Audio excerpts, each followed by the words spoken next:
Hey guys, welcome to the Broken Shifter podcast. Today we're going to be discussing Fontana, or Auto Club. My name's Carbon. I'm concerned. I'm Amp. Less concerned. And I'm not Gus. Alright, so today we had, I guess we'll just start with Old Timey Caboose.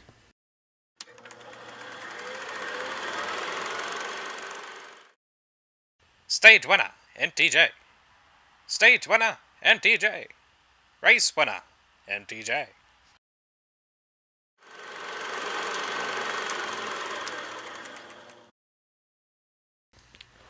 Alrighty, and Caboose has been waiting to do that one because that is the start of our... That's how the entire Old Timey Caboose segment came to be. From Martin Truex Jr.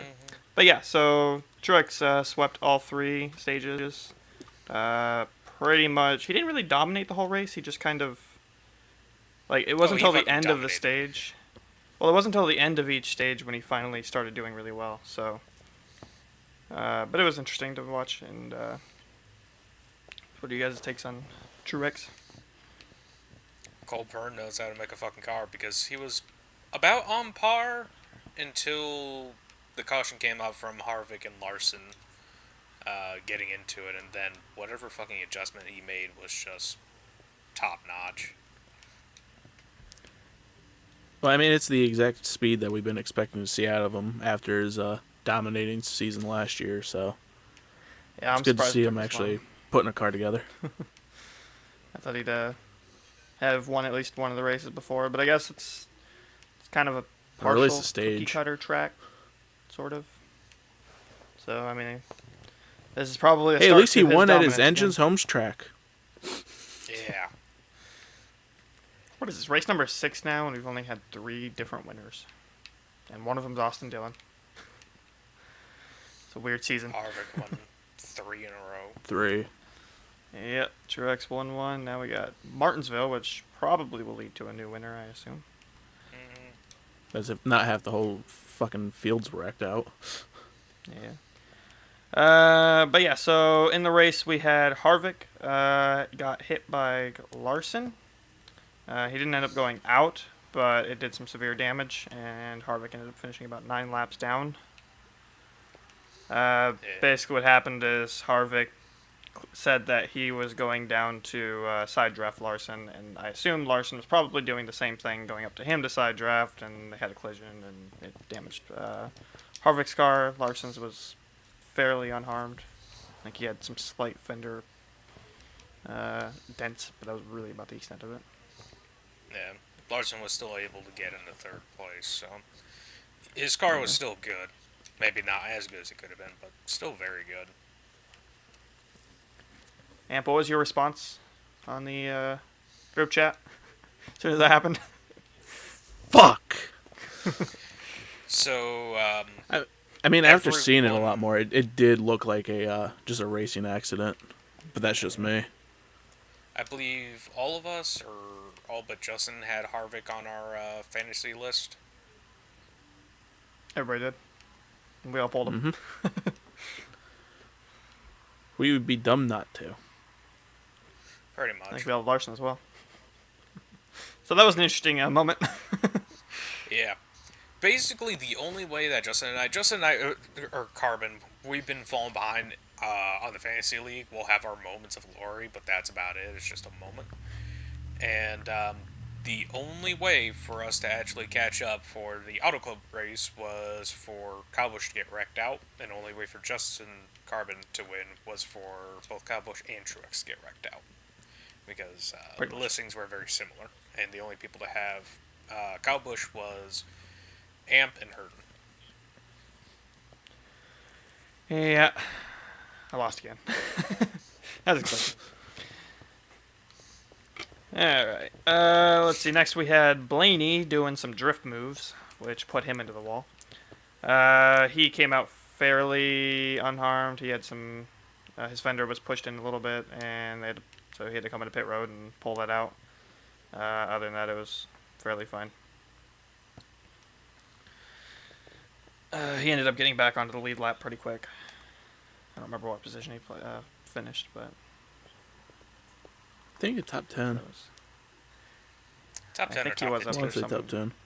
Yeah, he was definitely up in the top In the 12 for fifth sure. place, I think. Unless I'm place? reading the Oh, wow. He got unless way up I'm there. reading the standings. I think I might be reading the season standings. There was a good battle for the top 10, especially like in that like 7th through 13th area. There was a lot of battling back and forth. Yeah, no, he plays fifth. Okay. No, So no, he no, no. actually had- Never mind. Ignore. It's season points. That's what it is. All right. Good job. Okay. My apologies. I was gonna say, man, he had a fast car than if he placed 5th, or did some good strategy. And then we had Bane get into the wall a little later, and that was not really that surprising, to be completely honest. It's Bane. He always finds the wall or finds something. Blows a motor, something. And then we But, had Reagan one hell go of a down. smoke show. Yeah, Oh, yeah. we had Reagan hit the wall when his tire went down. So there was definitely some wall contact, a lot today, Oh, yeah. Sunday. You got to run that top lane at Auto Club now. You can run the bottom if you set your car Yeah. correctly, but it's hard to do so, and it's just easier to set up that top No lane. risk, no reward. Mm-hmm. And then finally we had Larson had a chunk of rubber stuck in the brake, I do believe. Oh, It was very causing big vibrations. Caboose, I know you were watching during that part, so I don't know if you want to explain a little bit better. Not Yeah, really know that. so at some point after making collision with Harvick, a massive chunk of rubber, I would say about 4 inches long by about 3 inches wide or so, got stuck in the brake caliper, or in that like little area. Like it melted itself a little bit to the brake, and so the fact that God. yeah, the fact that Larson didn't just eat the wall the moment he tried thinking about getting on the brakes says something. Yeah, that sounds like fun. I mean, if he Yeah. had a similar issue last weekend, it would explain his brake hopping or wheel hop. But Yeah, that was Yeah, but he was that's having twice that now. He's issue had all just race. strange vibrations, but I don't Yeah. think he had the same issue. I don't know. All right. Yeah, I guess the last thing is obviously Truex swept everything, which we mentioned earlier. He had the fastest car by far. There was no doubt. Kyle Busch was probably the only one who had a chance against him. I think realistically. And then his pit crew But fucked you up. know, his pit crew turned the wedge the wrong way. That Lefty was- loosey, that was righty fun to tighty. hear. He went lefty loosey when he needed righty tighty. Yep. All right. I feel like there was something else to mention. Oh, for Martinsville, I think it's Martinsville. I didn't read it. Amp, you sent something in the chat. Charlotte. About the 8 that will be car. Charlotte. The 8 car will be Wow. returning at Charlotte with Daniel Hemrick piloting it. Will be sponsored by Smoky Mountain Snuff. Apparently, at the beginning of the season, Richard Childress talked to Daniel Hemrick about bringing him up for, I think it was one race, and it would be at his home track. Which So it the should be thing interesting after 9 years to see that 8 car back on track. Yeah, I'm surprised Surprised that it's that you know who that we don't like to talk about that has the last name Earnhardt and not Dale actually allowed Richard Childress Well, to you bring s- out the 8. Well, if you look at the paint scheme of the car, it not even paint scheme, but number wise too, it looks nothing like the old 8. So I think that was his kind of loophole of getting past it. I don't think anyone I wanted to suppose. dare touch it, like as a chance at having it happen. But I don't. But think if anyone was going to they do it, don't it would own be the 8. Richard Childress. Yeah, they don't own the 8 car, so they just own the design that was on the 8 car. So I don't see why they can't run it, and I don't think there'll be any problem. I mean, I don't know. Mother Teresa may put up some attempts there, but I don't think it'll be a problem. Oh, we should also mention that Jeffrey will not be driving that 00 no more. Nope. Yeah, that's a shame. Landon Castle will be driving it for the next 2 races.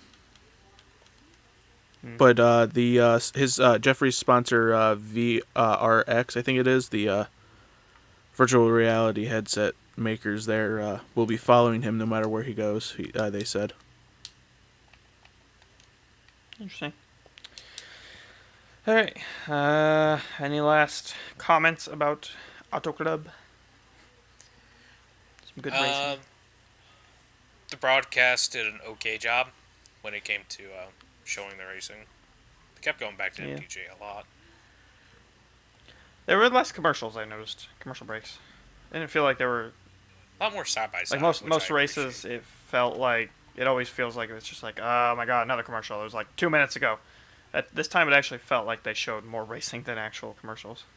Mm-hmm. And like I said, a lot more side by side, which I appreciate. Yep. Well, let's hope that that actually reigns true when Mr. President decides that, or CEO or whatever it was that said that. All right. It was NASCAR president. Yeah. Picks. Something like that. Yep. Picks for Martinsville. All right. Let's see. I guess I'll start real quick. My picks are going to be Brad, and just because he's had a really fast car lately, and I think it's going to continue. He also won last year. And I'm going to go with Chase, because he had a fast car back in last Martinsville, and I think he's going to want that win back bad enough. I hope he puts it out for there, but... Alright, Caboose. I'm going to go with Kyle Busch, and then my dark horse will be... Let's go with Chris Buescher. His car's been running pretty okay lately. Okay. Amp. Alright, so my pick is going to be Mr. 7-time himself, Jimmy Johnson. He's always been fast at Martinsville. Hopefully he can get that horseshoe out of his ass and use it this weekend. And I'm also going to go with Chase for my dark horse. He had speed last year, so hopefully he can continue it over. Learn some stuff. Be aggressive. Okay. Use the chrome horn. I hope so. I want to see him competitive this weekend. Or could break and someone. Then Herden, who obviously is not here today, he is picking Brad and Jamie. Jamie Mack. So. Oh, I thought you were going to say Jamie Little.